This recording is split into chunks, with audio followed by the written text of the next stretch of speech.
Universe के सबसे बड़े राज को खोलने की होड़ लगी है। सब कुछ यहाँ कैसे आया? आज नासा साइंटिस्ट की ये टीम इसका जवाब ढूंढ रही है। वो एक एयरबोर्न टेलीस्कोप को लॉन्च करने की तैयारी कर रहे हैं ताकि हमारे यूनिवर्स के सबसे पहले पल को देख सके। ये बिग बैंग के बाद के सेकंड का ट्रिलियंथ हिस्सा है, तो हम स्पेस और टाइम की शुरुआत को इतने ज्यादा करीब से देख पा रहे हैं। ये अल्ट्रा सेंसिटिव इंस्ट्रूमेंट इस तरह डिजाइन किया गया है कि बिग बैंग के बाद की काफी फीकी चमक भी दिख सके। ये इंस्ट्रूमेंट बलून के जरिए अर्थ के एटमॉस्फेयर के छोर के पास जाएगा, जहां उम्मीद है कि वो ये पता लगाएगा कि हमारा पूरा कॉस्मोस धमाके के साथ कैसे वजूद में आया। ये उन रेवोल्यूशनरी नई टेलीस्कोप्स और सुपर कंप्यूटर्स की सीरीज में से एक है जो हमारे यूनिवर्स को उसकी शुरुआत तक रिट्रेस करने के लिए डिजाइन किए गए हैं।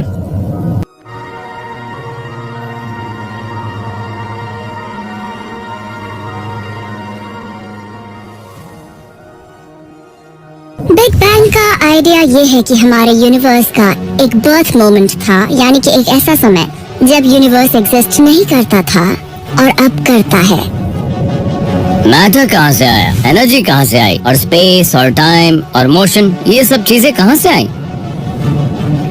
हम दिल से ये जानना चाहते हैं कि हम कहाँ से आए हैं, और उसके लिए हम वक्त में पीछे तक जाते हैं और तब बिग बैंग से सामना होता है। नए तरह की टेलीस्कोप्स साइंटिस्ट्स को एक खास डिटेक्टिव मिशन लॉन्च करने में मदद कर रही हैं। वो उन क्रिटिकल माइलस्टोन्स का पता लगा रही हैं जिनसे यूनिवर्स बना, आज से लेकर हमारे सबसे पहले मोमेंट तक। यानी हम 13.8 बिलियन ईयर्स पीछे जाकर बिग बैंग देखने की कोशिश करेंगे। टेलीस्कोप से हम बीते वक्त को देख सकते हैं। टेलीस्कोप्स एक तरह से टाइम मशीन जैसी होती है। हमारी एक अमेजिंग लिमिटेशन है जो एक बहुत अच्छा गिफ्ट भी है, और वो ये है कि लाइट की स्पीड इनफाइनाइट नहीं है। लाइट को ट्रैवल करने में टाइम लगता है। सनलाइट को अर्थ तक पहुंचने में 8 मिनट लगते हैं। तो जब टेलीस्कोप्स हमारे स्टार को देखती हैं, वो उन्हें वैसे देखती हैं जैसे स्टार 8 मिनट पहले था।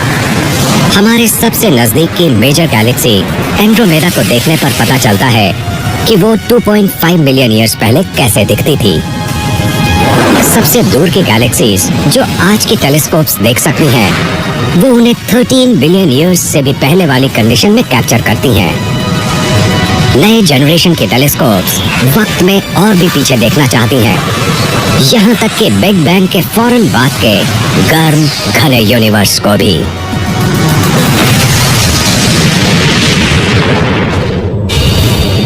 पास्ट में जाकर यूनिवर्स के ओरिजिन को रिट्रेस करने का पहला कदम है सबसे पहली गैलेक्सीज को बनते हुए देखना।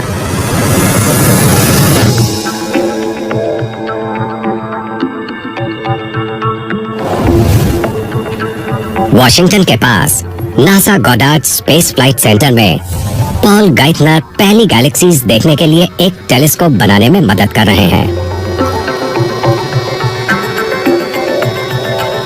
हम जेम्स वेब स्पेस टेलीस्कोप बना रहे हैं जो स्पेस में अब तक की सबसे बड़ी टेलीस्कोप होगी। हम इसे यूनिवर्स में कुछ सबसे पहली चमकती चीजें देखने के लिए बना रहे हैं। दुनिया के सबसे बड़े क्लीन रूम में इंजीनियर्स जेम्स वेब टेलीस्कोप के सुपर सेंसिटिव मिरर्स और कैमरास असेंबल कर रहे हैं।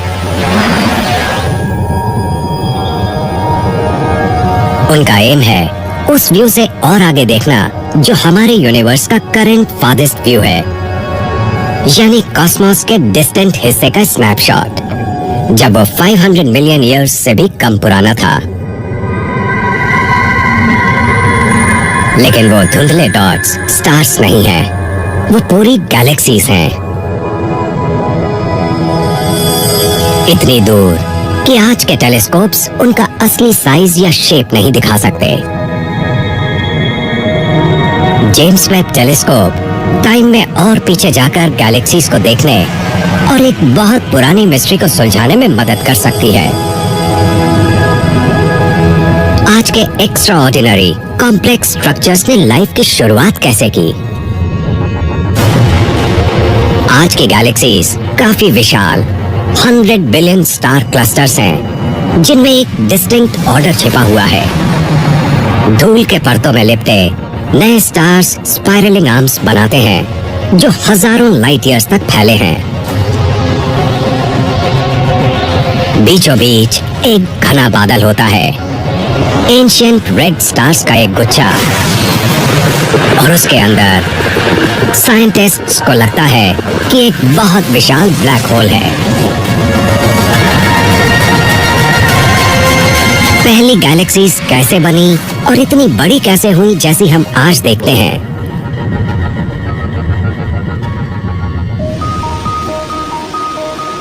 इस सवाल का जवाब ढूंढने के लिए जेम्स वेब को ये पहली गैलेक्सीज ढूंढनी होंगी। एम्बर स्ट्रॉन्ग चाहती हैं कि टेलीस्कोप यूनिवर्स की कुछ सबसे पुरानी लाइट कैप्चर करे। जेम्स वेब स्पेस टेलीस्कोप इतनी बड़ी होने वाली है कि वो बीते कल में बनी कुछ सबसे पहली गैलेक्सीज देखेगी जो बिग बैंग के बाद बनी। टाइम में इतना पीछे देखना बहुत ही चैलेंजिंग है। बिग बैंग से यूनिवर्स के फैलाव की शुरुआत हुई। उस पल के बाद से स्पेस खुद और दूर दूर फैलता रहा है। इससे उस लाइट की वेवलेंथ्स में बदलाव आता है जो टेलीस्कोप देखने की कोशिश कर रही है। जो लाइट यूनिवर्स में से ट्रैवल कर रही है वो वाकई स्ट्रेच्ड है। लाइट की वेवलेंथ यूनिवर्स एक्सपैंड होने के साथ साथ स्ट्रेच होती है और सबसे दूर की गैलेक्सीज, उन गैलेक्सी से आने वाली लाइट इतनी दूर और इतने वक्त से ट्रैवल कर रही है कि लाइट की वेवलेंथ उससे ज्यादा रेड है जितनी ऑप्टिकल टेलीस्कोप देख सकती हैं। वो लाइट इतनी ज्यादा शिफ्ट होकर इंफ्रारेड हो गई। जेम्स वेब के कैमरास इस एंशिएंट इंफ्रारेड लाइट देखने के लिए ट्यून किए गए हैं, लेकिन मुश्किल ये है कि जो भी गर्मी ये टेलीस्कोप छोड़ेगी वो भी इंफ्रारेड में दिखेगी, जिससे इमेजेस खराब हो जाएंगी।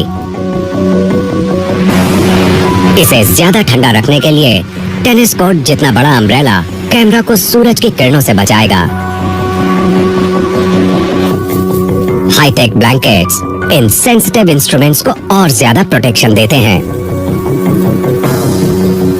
हमारे पास है मल्टीलेयर थर्मल ब्लैंकेटिंग का एक टुकड़ा, और इसलिए इस तरह की blanketing James Webb space telescope में यूज होने वाली है। ये मल्टीलेयर्स टेलीस्कोप की इंसुलेशन प्रॉपर्टीज बनाए रखने में मदद करती है जिसकी हमें जरूरत है ताकि हमें जो अमेजिंग साइंस चाहिए वो हम पा सकें। कुछ हद तक इसकी ब्लैंकेटिंग की वजह से जेम्स वेब के कैमरास एब्सोल्यूट जीरो के बस 7 डिग्रीज ऊपर काम कर सकते हैं। लेकिन सबसे पहली गैलेक्सीज को देखने के लिए जेम्स वेब में लगे बहुत सेंसिटिव इंस्ट्रूमेंट्स पहले स्पेस में होने वाली वायलेंट रॉकेट वॉयेज में सलामत बचने चाहिए। और इसका मतलब है कि इसे नासा के खुद के बहुत कड़े टेस्ट को पास करना होगा। हम वेब जैसी किसी चीज पर 2 तरह की टेस्टिंग करते हैं। हम उसे शेक और बेक करते हैं। शेक पार्ट में हम उस वायलेंट एनवायरनमेंट को सिमुलेट करते हैं जो लॉन्च व्हीकल के हिलने से होता है। बेक पार्ट में हम यहाँ पेलोड्स डालते हैं नासा गॉडर्ड के सबसे बड़े थर्मल वैक्यूम चेंबर में। ये एक बड़ा मेटल कैन है और हम इसमें से सारी हवा निकाल देते हैं। इसे एक्सट्रीम कोल्ड और हॉट पर लेकर जाते हैं जैसा इसे स्पेस में मिलेगा।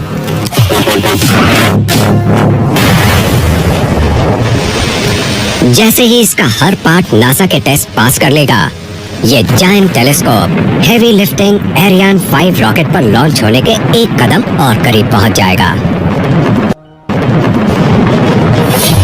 जेम्स वेब स्पेस टेलीस्कोप बहुत स्पेशल है। यूनिवर्स को इवॉल्व होते हुए देखने के लिए ये एक बेहतरीन चीज है। अभी तो ऐसा लगता है जैसे हम वॉल को देख रहे हो, पर जेम्स वेब इसको बदल देगा और यही बहुत एक्साइटिंग है। पर साइंटिस्ट्स ने पहली गैलेक्सी से भी ज्यादा दूर नई नई चीजों की खोज शुरू कर दी है और बिग बैंग तलाशने की कोशिश में उनके हाथ लग रहा है कुछ एक्स्ट्राऑर्डिनरी। यूनिवर्स का ज्यादातर मास वो चीज नहीं है जिससे स्टार्स, प्लैनेट्स या लोग बने हैं। साइंटिस्ट्स टेलीस्कोप्स की एक नई जनरेशन डेवलप कर रहे हैं ताकि बिग बैंग की खोज के दौरान यूनिवर्स की हिस्ट्री गहराई से जान सकें। पर पास्ट में करीब 13.5 बिलियन ईयर्स पीछे जाने पर, यानी बिग बैंग होने के 300 मिलियन ईयर्स बाद, वो लाइट खत्म होती लग रही है। इसीलिए ऑप्टिकल टेलीस्कोप्स बेकार साबित हो रहे हैं। जब हम अपने ऑप्टिकल टेलीस्कोप से पास में देखते हैं तो जाकर एक वॉल से टकरा जाते हैं। इसीलिए समय में और पीछे जाने के लिए साइंटिस्ट्स एक नई तरकीब अपनाते हुए पूरे यूनिवर्स को कंप्यूटर में बना रहे हैं।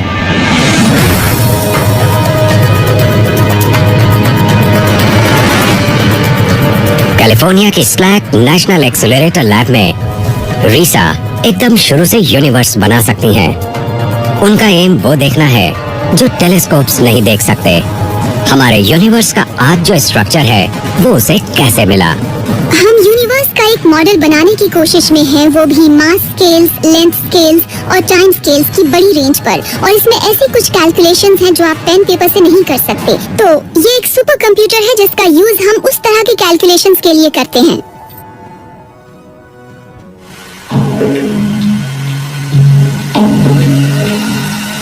इस सुपर कंप्यूटर की प्रोसेसिंग कैपेसिटी करीब 10,000 होम कंप्यूटर्स के बराबर है। इसकी शानदार पावर की हेल्प से रीसा कॉस्मोस में इकट्ठा करोड़ों स्टार्स के मॉडल बनाती हैं। अभी यूनिवर्स की जो हमारी बेसिक अंडरस्टैंडिंग है उसे बहुत ही अच्छे ढंग से नंबर्स के काफी छोटे सेट से डिस्क्राइब किया जा सकता है, जो यूनिवर्स के बेसिक कॉन्स्टिट्यूएंट्स डिस्क्राइब करते हैं। इसमें बेसिक फिजिक्स लगाएं तो यूनिवर्स के जो लार्ज स्केल्स हैं उन पर ग्रेविटी डोमिनेट करती है। इसलिए हम उन दोनों चीजों को कंप्यूटर में डालते हैं और इससे हम ये प्रेडिक्ट कर सकते हैं कि यूनिवर्स कैसे इवॉल्व होता है। बड़े बड़े स्काई सर्वेस ने करीब 0.5 बिलियन स्टार्स और गैलेक्सीज मैप किए हैं। इनसे रीसा को एकदम एक्यूरेट पिक्चर मिल जाती है कि आज कॉस्मोस कैसा दिखता है। फिर वो कंप्यूटर यूज करके बिग बैंग के ठीक बाद से अपने यूनिवर्स के मॉडल को इवॉल्व करती हैं। यूनिवर्स के इस वाले वर्जन में हमने उस स्टफ का एक एस्टिमेट अमाउंट लिया है जो हमें लगता है गैलेक्सीज के विजिबल पार्ट में एग्जिस्ट करता है। इसके अलावा इसमें थोड़ी बहुत गैस भी है। पर इसमें एक प्रॉब्लम है। जब रीसा हमारे यूनिवर्स के सिमुलेशन को चलाती हैं, तो ये वो शेप नहीं लेता जो लेनी चाहिए। ग्रेविटी चीजों को साथ पुल करती है, इससे जो रीजन्स थोड़े डेंस थे और डेंस हो जाते हैं। पर हमने पाया कि ये प्रोसेस बहुत धीरे होता है। यहाँ इतना मटेरियल नहीं है कि ग्रेविटी तेजी से काम कर सके। इसलिए स्टार्स और गैलेक्सीज हमारे यूनिवर्स में आकर वैसे इकट्ठे नहीं होते जैसे हम आज देखते हैं। और यहाँ जो फाइनल एंड टाइम है जिसे प्रेजेंट को रिप्रेजेंट करना चाहिए, वो मूवी की शुरुआत से कुछ खास डिफरेंट नहीं लग रहा है। और इसी से हम समझ जाते हैं कि यूनिवर्स के इस वर्जन में कुछ तो ऐसा जरूर है जो मिसिंग है। जो भी मिसिंग है वो हमारे यूनिवर्स के बिग बैंग तक के समय को ट्रेस करने में बहुत बड़ी रुकावट है। पर कंप्यूटर पर यूनिवर्स बनाने की खास बात यह है कि रीसा अपने मॉडल को रियल वर्ल्ड से मैच होने तक अपडेट कर सकती हैं। इससे पहले वाली मूवी में हमें जरूरी स्टफ क्लस्टरिंग नहीं मिली थी और इसको फिक्स करने के दो तरीके हैं। एक तो फिजिक्स के लॉज को चेंज करना, या आप यूनिवर्स में मटेरियल का अमाउंट बदल सकते हैं या काइंड बदल सकते हैं। जब रीसा पिछली बार से 6 गुना ज्यादा मटेरियल ऐड करती हैं, तब पहचान में आने लायक यूनिवर्स शेप लेने लगता है।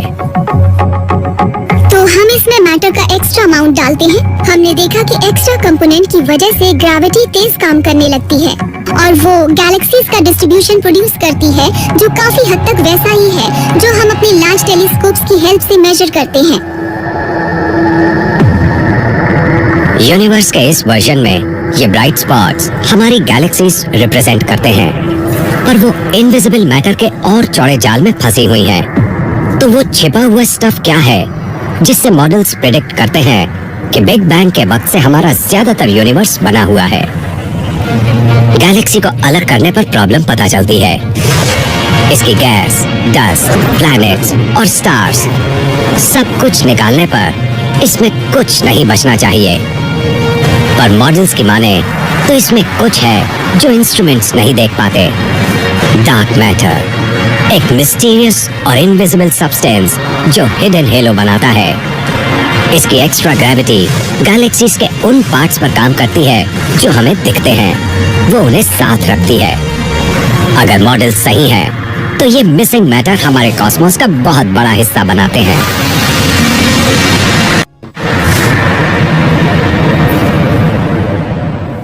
अभी जो हमें समझ आया है, यूनिवर्स का करीब 85% मास यही स्टफ है जिसे डार्क मैटर कहते हैं। तो ये उस नॉर्मल स्टफ से अलग है जिनसे गैलेक्सीज, प्लैनेट्स और लोग बने हैं। ये यूनिवर्स में हर जगह है, यहाँ पर भी। हो सकता है कम से कम 1000 डार्क मैटर पार्टिकल्स हर सेकंड मेरे थंबनेल से होकर गुजर रहे हों। डार्क मैटर की खोज बिग बैंग को समझने की कोशिश में एक बहुत बड़ा सरदर्द है। अगर मॉडल सही है तो ज्यादातर यूनिवर्स ऐसे मटेरियल से बना है जिसे ना हम देख सकते हैं ना महसूस कर सकते हैं। कह सकते हैं कि एक पूरा यूनिवर्स है जो हमसे छुपा हुआ है। हमने यूनिवर्स का बहुत कम हिस्सा देखा है और ये शायद वक्त की शुरुआत से ही मौजूद है। इससे काफी हलचल मच जाएगी अगर हम वाकई क्लेम करें कि हम यूनिवर्स को समझते हैं। सिर्फ यही नहीं कि इसमें डार्क मैटर मौजूद है, बल्कि ये भी कि इसका रोल क्या है और वो है क्या। हमारे यूनिवर्स की स्टोरी अच्छे से समझने के लिए साइंटिस्ट्स रियल वर्ल्ड में डार्क मैटर की तलाश कर रहे हैं। कैंपस के ही दूसरे छोर पर एरन एक टेलीस्कोप बना रहे हैं जो ना दिखने वाली मिस्ट्री दिखा सके। ये लार्ज सिनॉप्टिक सर्वे टेलीस्कोप चिली के रिमोट माउंटेन टॉप पर लगाया जाएगा। इसके 10 साल का मिशन है छुपे हुए डार्क मैटर को खोज निकालना।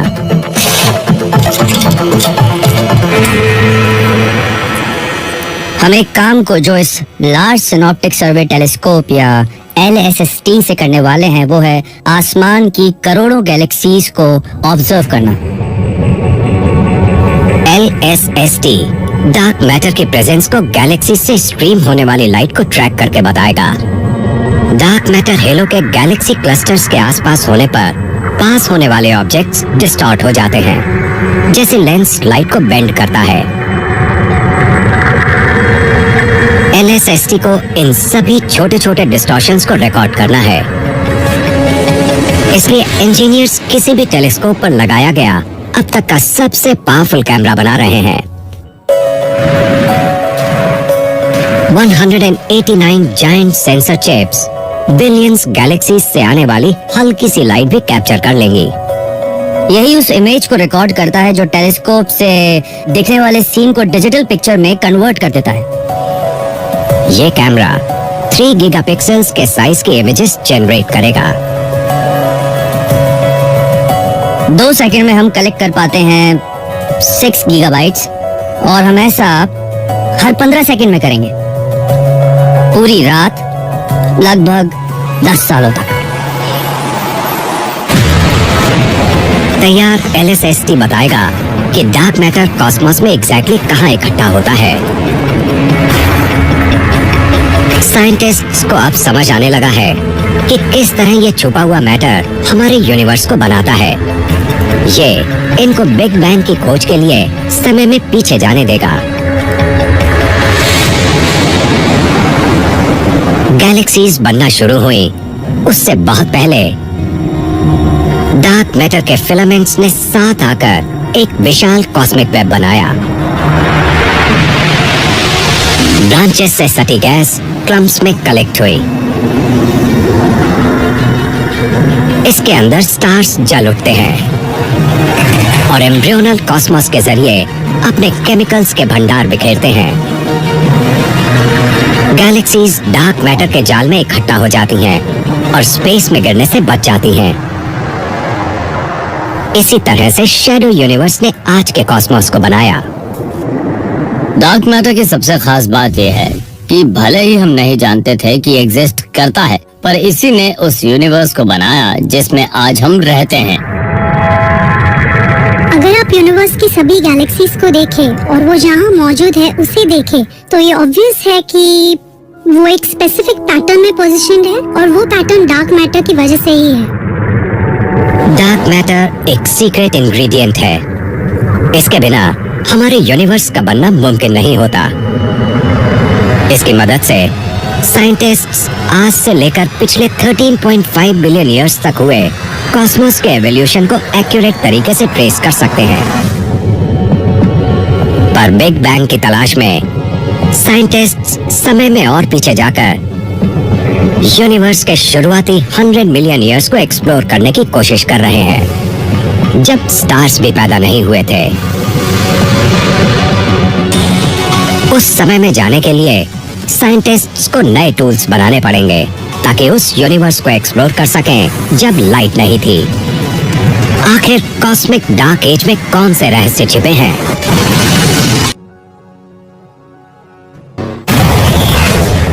साइंटिस्ट्स यूनिवर्स की स्टोरी को फिर से ट्रेस कर रहे हैं। वो शुरुआती समय में जाने के लिए टेलीस्कोप्स की नई जनरेशन और सुपर कंप्यूटर्स यूज कर रहे हैं। पर बिग बैंग के करीब 200 मिलियन ईयर्स बाद, लगभग उस समय जब पहले स्टार्स जल उठे होंगे, गैस के एक विशाल बादल ने उनका व्यू ब्लॉक कर दिया। समय में पीछे जाने की भी एक लिमिट है, क्योंकि एक पॉइंट आता है जहाँ पर यूनिवर्स खुद ओपेक हो जाता है। तो ये एक फॉग जैसा है, आप इसके पार नहीं देख सकते। ऑप्टिकल टेलीस्कोप्स इस धुंध के पार नहीं देख सकते, इसलिए इस समय को कॉस्मिक डार्क एज कहते हैं। पहले स्टार्स खोजने के लिए साइंटिस्ट्स को धुंध के पार देखने का तरीका ढूंढना होगा।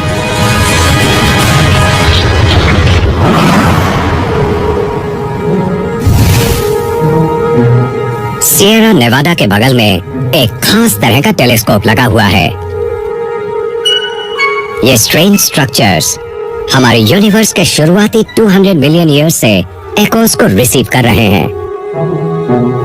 उस समय से अब तक यूनिवर्स अपने ओरिजिनल साइज से 30 गुना ज्यादा फैल चुका है। इसलिए इन एंशिएंट टाइम्स में प्रोड्यूस हुई रेडिएशन भी स्ट्रेच हो चुकी है।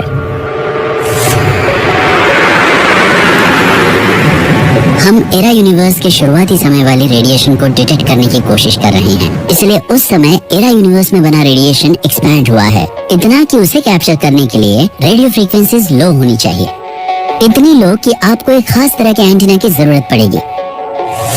ग्रेग हेलिनन 288 रेडियो एंटेनास यूज करते हैं, जिनसे ओवेंस वैली लॉन्ग वेवलेंथ अरे बनती है। इन्हें 1.5 किलोमीटर के दायरे में रैंडमली डिस्ट्रीब्यूट किया गया है। आज वो इनमें से सिर्फ एक की गड़बड़ी ट्रेस कर रहे हैं। क्योंकि यहाँ सब कुछ इलेक्ट्रिकली कनेक्टेड है, बस एक टच से सब कुछ उड़ सकता है। वोल्टेज ठीक लग रहा है, तो मेरे ख्याल से प्रॉब्लम सिग्नल पाथ में होनी चाहिए, जो कि एक्चुअली एक बिल्डिंग में है। ग्रेग की टीम इन सभी एंटेना से आने वाले हल्के सिग्नल्स को कंबाइन करके कॉस्मिक डार्क एज के रेयर इवेंट्स की झलकियां दिखाती है। आज के सुपर कंप्यूटर्स इतने ज्यादा पावरफुल हैं कि कई सारे एंटीना से आने वाले सिग्नल्स को कंबाइन कर सकें, जैसे कि ये वाला।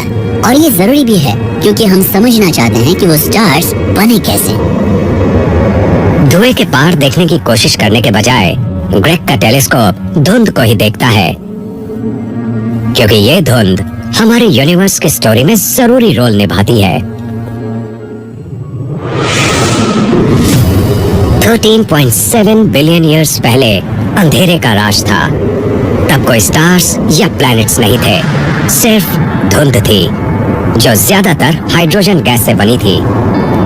समय के साथ साथ ग्रेविटी ने गैस को घने गुच्छों में स्क्वीज कर दिया, जिनसे कॉस्मोस के पहले स्टार्स बने। कम दिन जीने वाली ये फायरबॉल्स इंटेंस ब्लू लाइट देती हैं।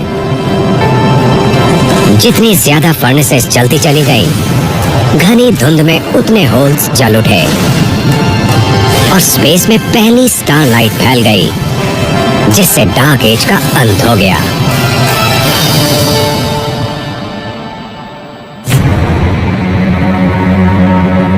ग्रेग के एंटेने पता लगा रहे हैं ये पहले स्टार्स कब चमकना शुरू हुए, पर इतने सिंपल स्ट्रक्चर्स उस इवेंट का पता कैसे लगा सकते हैं जिसका पता दुनिया के सबसे बड़े ऑप्टिकल टेलीस्कोप्स भी नहीं लगा पाए। एंटेनाए उस हाइड्रोजन गैस के बादल की थिकनेस मेजर करते हैं।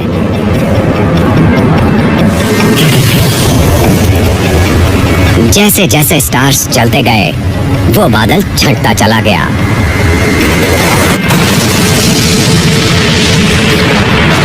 ग्रेग की टीम डार्क एज के दौरान हाइड्रोजन लेवल में आई गिरावट को ट्रैक करेगी और इस मेजरमेंट से पता लगाया जाएगा कि पहले स्टार्स कब अपीयर हुए होंगे। इन एक्सपेरिमेंट्स के साथ जो सबसे बड़ी प्रॉब्लम है वो ये है कि सिग्नल बहुत ज्यादा वीक है पर डिटेक्टेबल है। पर इससे भी बड़ी प्रॉब्लम है वो ये कि हमारी गैलेक्सी से आने वाला रेडिएशन डार्क एजेस से आने वाले रेडिएशन से बिलियन टाइम्स ब्राइट है। 150 से ज्यादा होम कंप्यूटर्स के बराबर प्रोसेसिंग पावर का यूज करके ग्रेग की टीम आसपास के सभी स्टार्स फिल्टर कर सकती है, जिससे उस एंशिएंट हाइड्रोजन क्लाउड का हल्का ट्रेस रह जाएगा। अब पहली बार हम सच में आसपास की गैलेक्सी से आने वाले एमिशन को अलग अलग करके समझ सकते हैं और डार्क एजेस में छुपे उन सीक्रेट्स को जान सकते हैं। ग्रेग और उनके साथी कॉस्मिक डार्क एज की एक झलक देख रहे हैं और अगले 10 सालों में उन्हें उम्मीद है वो जान सकेंगे स्टारलाइट सबसे पहले कब अपीयर हुई थी। जब आप रात को आसमान देखते हैं तो आपको लगता है कि शायद ये हमेशा से ऐसा ही रहा होगा, पर सच ये है कि ऐसा नहीं है। यूनिवर्स की हिस्ट्री में बहुत पीछे जाएं तो आपको पता चलता है कि आसमान आज जो है वो पहले नहीं था। यूनिवर्स की शुरुआत में जरूर ऐसे इवेंट्स हुए होंगे जिन्हें देखने में हमें इंटरेस्ट होता, क्योंकि यूनिवर्स में जो पहले स्टार्स थे वो उन स्टार्स से पूरी तरह अलग थे जिन्हें हम आज देखते हैं। वो शायद सन के मास से 100 या हो सकता है 1000 टाइम्स ज्यादा बड़े हों। मुझे लगता है वो एक दूसरे से जुड़े रहे होंगे और सुपरनोवा एक्सप्लोजन में कोलैप्स कर गए होंगे। पर उस हाइड्रोजन की धुंध का क्या हुआ जिनसे ये स्टार्स बने? वो कहां से आई थी और क्या एस्ट्रोनॉमर्स उसके पार देख सकते हैं? बिग बैंग के इतने करीब आकर कुछ भी देख पाना मुश्किल हो रहा है। हम बिग बैंग के समय को ऐसे किसी टेलीस्कोप से नहीं देख सकते जिससे लाइट या इलेक्ट्रोमैग्नेटिक रेडिएशन स्टडी की जाती हो, चाहे बात visible light, radio waves, infrared या अल्ट्रावायलेट की ही क्यों ना हो। साइंटिस्ट्स को यूनिवर्स के शुरुआती समय के इवेंट्स को एक्सप्लोर करने के लिए नई टेक्निक्स की जरूरत है। डार्क एज जिस धुंध से भरी पड़ी है वो ज्यादातर हाइड्रोजन से बनी है और हाइड्रोजन यूनिवर्स का सबसे सिंपल एटम है। हम ये तो जान चुके हैं कि एटम क्या है, पर सच ये है कि वो तो बस पहला पॉइंट है जब बात यूनिवर्स के मैटर को उसके कंपोनेंट पीसेस में डिस्ट्रीब्यूट करने की हो। हर हाइड्रोजन एटम की शुरुआत कहीं से तो हुई होगी और बिग बैंग की खोज में लगे साइंटिस्ट्स के लिए अगला बड़ा सवाल यही है।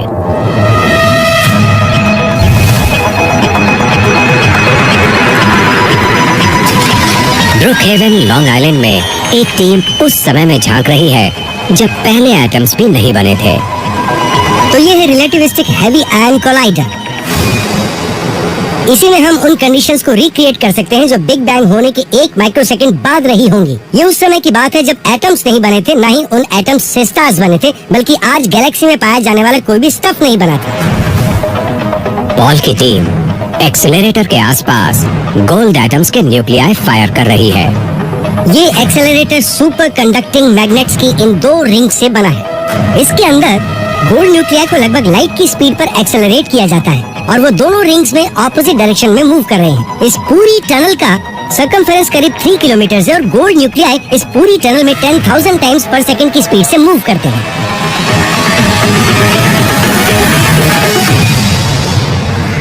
न्यूक्लियाई इस जायंट डिटेक्टर के अंदर मिलते हैं और तब के यूनिवर्स का पल भर के लिए स्नैपशॉट क्रिएट करते हैं जब वो 1 सेकंड की मिलियंथ पार्ट एज की थी, जब एटम्स भी नहीं हुआ करते थे।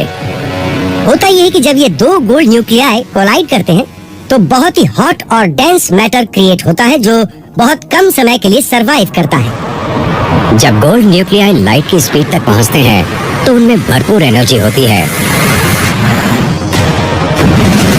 जब वो टकराते हैं तो वो प्राइमोर्डियल मैटर का मिला जुला सब्सटेंस क्रिएट करते हैं जो डेंसली पैक्ड और अल्ट्रा हॉट फायरबॉल होती है। बिग बैंग होने के 1 माइक्रोसेकंड बाद सारी यूनिवर्स इसी से भरी हुई थी।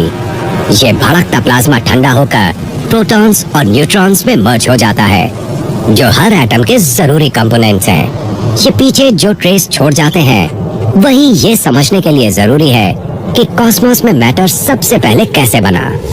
तो जब आप पहले इन कोलिजन्स को समझना शुरू करते हैं तो आप सोच में पड़ सकते हैं कि इस तरह के ट्रैक्स से आप क्या सीख सकते हैं। ये रोड पर बने टायर मार्क से ट्रैफिक एक्सीडेंट रिक्रिएट करने जैसा है। डेब्री ट्रैक्स का यूज करके पॉल की टीम ये पता लगा सकती है कि कैसे और कब यूनिवर्स के पहले सेकंड्स में प्राइमोर्डियल फायरबॉल आज के मैटर में सेट हो गया।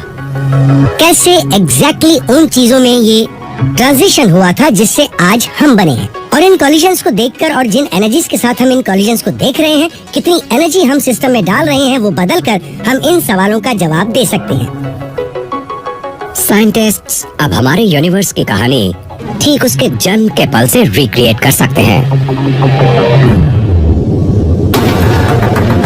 बिग बैंग के 1 माइक्रोसेकंड के बाद यूनिवर्स प्राइमोर्डियल मैटर का एक गाढ़ा खौलता हुआ सूप था। 1 सेकंड के अंदर ये फायरबॉल जमकर पार्टिकल्स का बादल बनना शुरू हुआ। 380,000 ईयर्स बाद एनर्जी के एक झटके से सिंपल एटम्स बने, जिससे एलिमेंटल गैस का बढ़ता हुआ फॉग बना, जो इस यूनिवर्स में कम से कम 100 मिलियन ईयर्स तक तैरता रहा।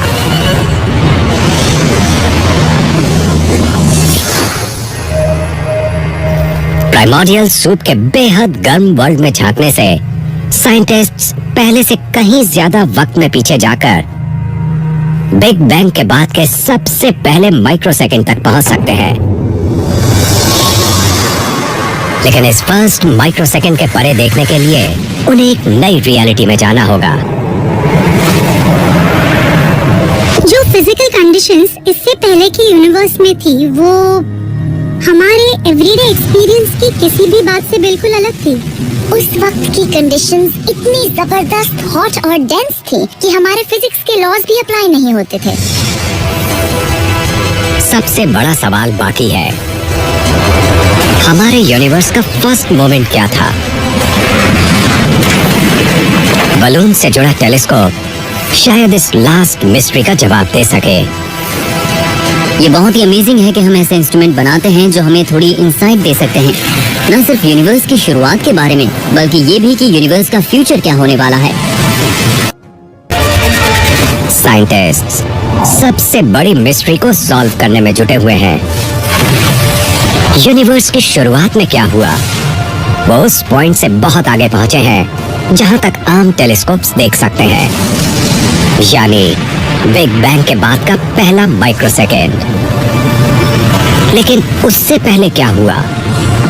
यूनिवर्स का ये शुरुआती टाइम हमारे लिए अब भी एक मिस्ट्री है। हम वो मिस्ट्री समझने की कोशिश कर रहे हैं जहां हम मॉडर्न फिजिक्स के जरिए भी नहीं पहुंच सकते। सिर्फ एक ही क्लू बचता है। न्यू मैक्सिको के प्लेन्स के ऊंचाई पर नासा इंजीनियर्स एक नए तरह का टेलीस्कोप लॉन्च करने की तैयारी कर रहे हैं।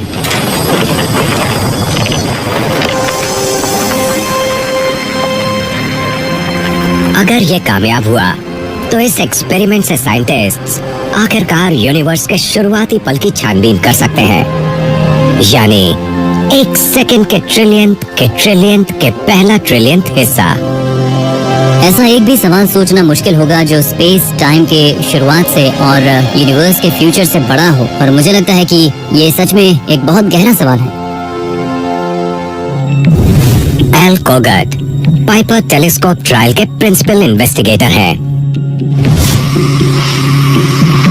पाइपर टेलीस्कोप 100 मीटर ऊंचे एक बलून से लटकी होगी जिसकी स्किन एक ग्रोसरी बैग जितनी पतली होगी। वो 37 किलोमीटर ऊपर जाएगा, अर्थ के एटमॉस्फेयर के छोर के नजदीक। यहाँ वो हमारे यूनिवर्स की हमारे पास मौजूद सबसे पुरानी इमेज में नया डिटेल ढूंढेगा। रेडियो टेलीस्कोप को सही फ्रीक्वेंसी पर रखने से पता चलता है कि स्पेस रेडिएशन से गूंज रहा है। साइंटिस्ट्स को पता होने वाले सारे एनर्जी सोर्सेस जैसे स्टार्स, गैलेक्सीज और डस्ट को हटाने पर एक विशाल एनर्जी ब्लास्ट की फीकी चमक वहां बचती है, जो पहले एटम्स बनने पर रिलीज हुई थी। इसे कहते हैं कॉस्मिक माइक्रोवेव बैकग्राउंड और ये शुरुआती यूनिवर्स का हीट मैप है, जिस पर इसके वायलेंट बर्थ के निशान हैं। इस इमेज में वो क्लूज छुपे हैं जो हमारे यूनिवर्स के सबसे पहले पल के बारे में बता सकते हैं। पाइपर टेलीस्कोप इन्फ्लेशन नाम के एक प्रोसेस के निशानों को ढूंढ रहा है जो माइक्रोवेव बैकग्राउंड पिक्चर में छुपे हैं। इन्फ्लेशन साइंस का सबसे बढ़िया एक्सप्लेनेशन है कि हमारा कॉस्मोस कैसे बना। पूरा यूनिवर्स सोच से भी परे छोटी जगह में समाया और लाइट की स्पीड से भी तेजी से एक्सपैंड हुआ। किसी के पास इसका पक्का सबूत नहीं है कि ऐसा हो सकता था, बस ये अंदाजा है। क्या हम असल में सब कुछ फिट कर सकते हैं? सारे स्टार्स, गैलेक्सीज, क्या वो सब कुछ एक प्रोटॉन जैसी छोटी चीज में फिट हो सकता है? अगर ऐसा होता है तो पाइपर को उसके सटल सिग्नेचर्स दिखेंगे। इन्फ्लेशन ढूंढने के लिए पाइपर इस तरह से पैटर्न देखेगा जिस तरह cosmic microwave background energy release की गई है। अगर आप वो देख पाते हैं जो ये इंस्ट्रूमेंट देख सकता है, तो आप अगर स्काई को देखेंगे तो वो आपको काफी हद तक वैन गो पेंटिंग जैसा लगेगा। टेलीस्कोप एक खास तरह के स्पाइरल को खोज रहा है जो और ब्राइट सर्कल्स और लाइंस में छुपा है। उसे ढूंढने से पता चलेगा कि बिग बैंग के दौरान असल में क्या हुआ था।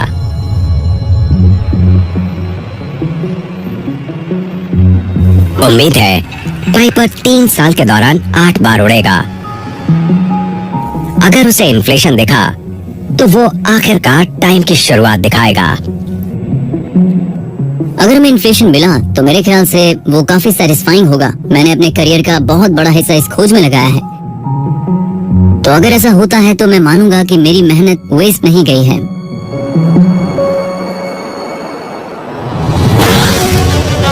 तो साइंस अब टाइम रिवाइंड कर सकता है, हमारे कॉस्मोस को उतने नजदीक रिट्रेस कर रहा है जितना आज बिग बैंग के नजदीक पहुंचा जा सकता है। गैलेक्सीज और स्टार्स यूनिवर्स में 13.6 बिलियन ईयर्स से हैं। उससे पहले 200 मिलियन ईयर्स तक लगभग एकदम अंधेरा था, जब यूनिवर्स ज्यादातर हाइड्रोजन की धुंध था। उसके और पीछे हम देखें तो कॉस्मोस हॉटर और स्मॉलर बनता है। 13.8 बिलियन ईयर्स पहले ये एक धधकता फायरबॉल था, लगभग अर्थ के साइज का, जो सबसे ज्यादा मुमकिन थियरी के हिसाब से एक बहुत ही नन्हे से पॉइंट से एक्सपैंड हुआ था। आज हम बिग बैंग के इतने ही नजदीक जा सकते हैं जो सभी चीजों की शुरुआत है। हम बिग बैंग के बाद के half a second, millionth of a second, trillionth of a second तक पहुंचे, लेकिन हम बिग बैंग के बाद के 0 सेकेंड्स क्रिएशन तक जाना चाहते हैं, लेकिन इक्वेशंस हमें फेल कर देती हैं। टाइम इक्वल 0 पर क्या हुआ था वो जानने के लिए हमें ये समझ होनी चाहिए कि बिग बैंग से पहले क्या था, मतलब जब टाइम 0 से कम रहा होगा। आज का कोई एक्सपेरिमेंट हमें ठीक बिग बैंग तक पीछे नहीं ले जा सकता। इसलिए साइंटिस्ट्स जवाब ढूंढने के लिए बिग बैंग से पहले के बारे में सोच रहे हैं। हम ये नहीं सोचते कि यूनिवर्स बगैर किसी चीज के पैदा हुआ। हमें लगता है जरूर किसी चीज ने यूनिवर्स का एक्सपेंशन शुरू किया होगा, लेकिन टाइम की शुरुआत से पहले के बारे में हम क्या कह सकते हैं? हम बात कर रहे हैं डायमेंशंस की, अलग टाइम्स की, अलग स्पेसेस की, जो ह्यूमन ब्रेन नॉर्मली समझ ही नहीं सकता। बिग बैंग से पहले कुछ नहीं है, बिग बैंग से ही टाइम शुरू होता है, इसलिए हम पहले के बारे में बात नहीं कर सकते, वो बेकार का कॉन्सेप्ट है। दूसरी तरफ हमें नहीं पता कि वैसा कोई केस है।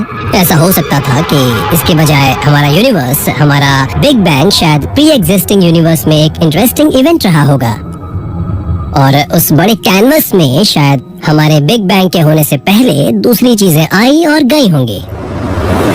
क्या एक यूनिवर्स के अंत में अगले की शुरुआत का क्लू हो सकता है? क्योंकि हमारा यूनिवर्स लगातार एक्सपैंड होता रहता है।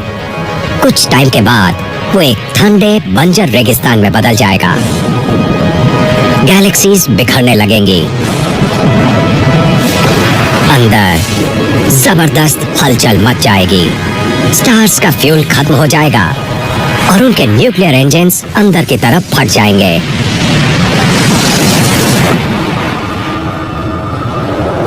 जब ठंडे पड़ रहे यूनिवर्स में से लाइट खत्म हो जाएगी तो आखिरी सर्वाइवर्स ब्लैक होल्स भी गायब हो जाएंगे और फिर पूरा कॉस्मॉस और कुछ नहीं बल्कि टाइनी पार्टिकल्स का एक डेड स्पार्स सूप बन जाएगा।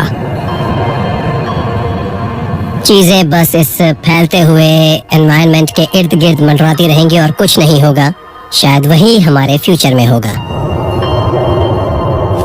ये ठंडा खाली यूनिवर्स शायद बिग बैंग के पहले के हमारे कॉस्मोस से कई बातों में मिलता जुलता होगा।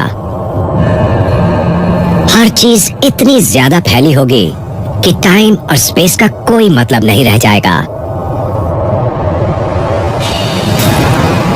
और कुछ ना होने यानी एक ही वक्त इनफाइनाइटली बिग और स्मॉल होने के इस हालत में ऐसा हो सकता है कि एक नया यूनिवर्स कॉस्मोस 2.0 को शुरू से बनाना शुरू करे। जब बात बिग बैंग की हो तो हमें इतना पता है कि हमें उसके बारे में पूरी जानकारी नहीं है, लेकिन हमें ये पता है कि बिग बैंग हुआ था। यूनिवर्स की शुरुआत कैसे हुई अभी हम उस बारे में उतना नहीं जानते। हमें जरूरत है अलग तरह के फिजिक्स और आइडियाज की, स्पेस और टाइम के आइडियाज की भी, लेकिन हम वहाँ पहुँच जाएंगे। Big bang